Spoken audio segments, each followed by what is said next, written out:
Hello everyone, welcome to my channel Noor art world. ఈరోజు Kalyani bangle store Telugu letter writing Ajanta ఫాంట్తో demo board రాసి చూపిస్తాను. Learners చూసి ప్రాక్టీస్ చేయండి. సీనియర్స్ నాలో పొరపాట్లను పెద్ద మనసుతో క్షమించండి.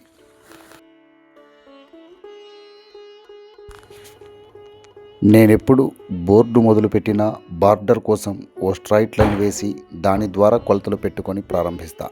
ప్రస్తుతం ఈ బోర్డుకు బార్డర్ లైన్ నుండి 4 ఇంచులు గ్యాప్ పెట్టి అక్షరాల కొరకు 5.5 ఇంచులు పెట్టుకున్నాను. ఈ బోర్డులో మెయిన్ టైటిల్ కళ్యాణి 3 అక్షరాలు. బోర్డు వెడల్పు బాగా ఎక్కువగా ఉండటం వల్ల నేను అజంతా ఫాంట్ని ఎన్నుకున్నాను.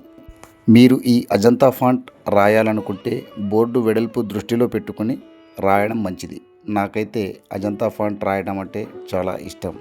ఈ ఫాంట్లో అక్షరాలకు సైడ్ వచ్చే కర్వింగ్స్ నాకు స్పెషల్గా కనపడతాయి. జనరల్గా మెయిన్ టైటిల్ కోసం రెడ్ని ఎక్కువగా వాడతాము. ఈసారి నేను బస్ గ్రీన్ని ఎంచుకున్నాను.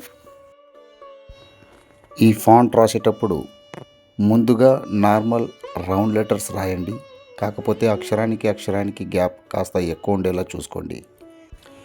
ఈ అక్షరాలు రాసేటప్పుడు కర్వింగ్స్ ఎక్కడ ఎలా ఉండాలో ముందే స్కెచ్ వేసుకుంటే మంచిది. కళ్యాణిలో రెండో అక్షరం లా.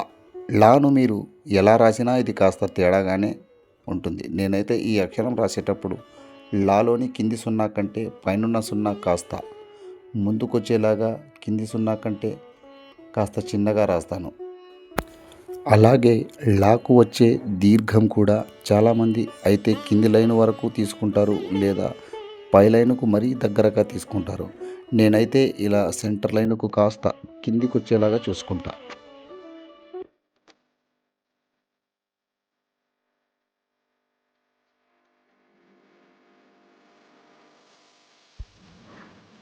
ఇక యావత్తు కూడా మనకున్న స్పేస్ని బట్టి అడ్జస్ట్ చేసుకోవాలి. నేనైతే దీర్ఘానికి కింద ఉండే గ్యాప్లో రాస్తాను.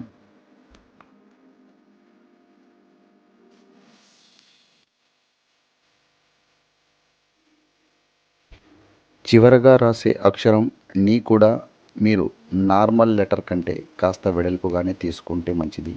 ఎందుకంటే నాకు 3వ అంకెను రివర్స్లో ఎలా ఉంటుందో అలా రాసి మరో 0 కూడా యాడ్ అవుతుంది. కాబట్టి కాస్త వెడల్పుగా తీసుకుంటే మంచిది. ఇక నీలో పైనున్న గుడి కొంతమంది 0 చుట్టేస్తారు.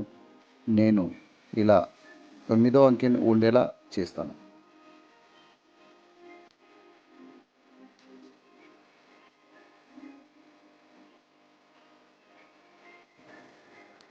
ఇక మెయిన్ టైటిల్కి షేడ్ ఇచ్చే పని చూసుకుందాం. టైటిల్ను బస్ గ్రీన్ షేడ్లో రాశాం కనుక షేడ్ని నేను వైట్ పెయింట్తో ఇస్తున్నాను. మీరు ఎల్లోలో కాస్త రెడ్, బ్లూ మిక్స్ చేసి మిడ్ బఫ్ కూడా ఇవ్వచ్చు. షేడ్ ఇచ్చేటప్పుడు లెటర్కి టచ్ అయ్యే విధంగా జాగ్రత్తగా ఇవ్వాలి. షేడ్ కంప్లీట్ అయ్యాక వైట్ కింది భాగంలో మరో షేడ్ కూడా యాడ్ చేయొచ్చు. టైటిల్ ఇంకాస్త ఎఫెక్టివ్గా కనపడేలా ఉంటుంది. అది మరో బోర్డులో చూపే ప్రయత్నం చేస్తాను. అక్షరాలు రాయటం ఒక ఎత్తు అయితే వాటికి షేడ్ ఇవ్వటం మరో ఎత్తు. కాబట్టి షేడ్ ఇచ్చేటప్పుడు జాగ్రత్తగా కరెక్ట్గా ఇవ్వండి.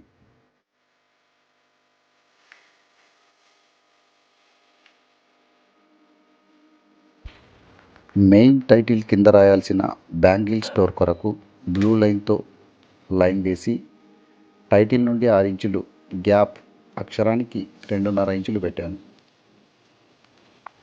ఇక బ్యాంగిల్ స్టోర్స్ రాయడానికి నేను ఎంచుకున్న కలర్ రెడ్ షేడ్తో రాస్తున్నాను.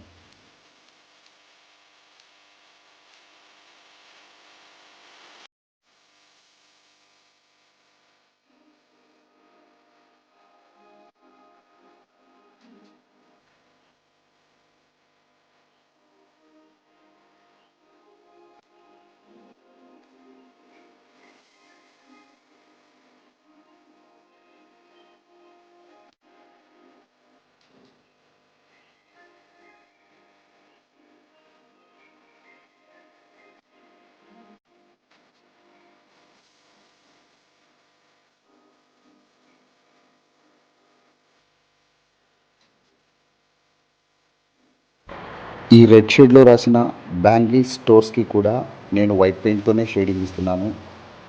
ఎల్లో బ్యాక్గ్రౌండ్లో వైట్ చాలా ఆక్వర్డ్గా కనబడుతుంది.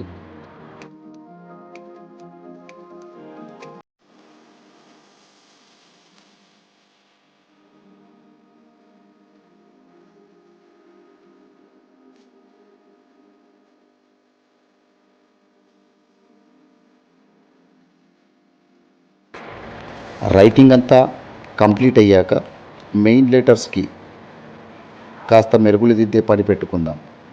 బస్ గ్రీన్లో కాస్త వైట్ మిక్స్ చేసుకొని మనం వైట్ షేడ్ ఇచ్చిన షేడింగ్కి ఆపోజిట్ సైడ్లో అవుట్లైన్ లాగా వేసుకుంటూ వెళ్తే అక్షరాలకు ఇంకా బెటర్ లుక్ వస్తుంది. అవసరమైతే ఈ లైట్ షేడ్ కంటే ఆపోజిట్లో డార్క్ లైన్తో మరో లైన్ వేసుకుంటే అప్పుడు మనకు అక్షరాలు క్రిస్టల్ ఫినిషింగ్లో కనబడతాయి.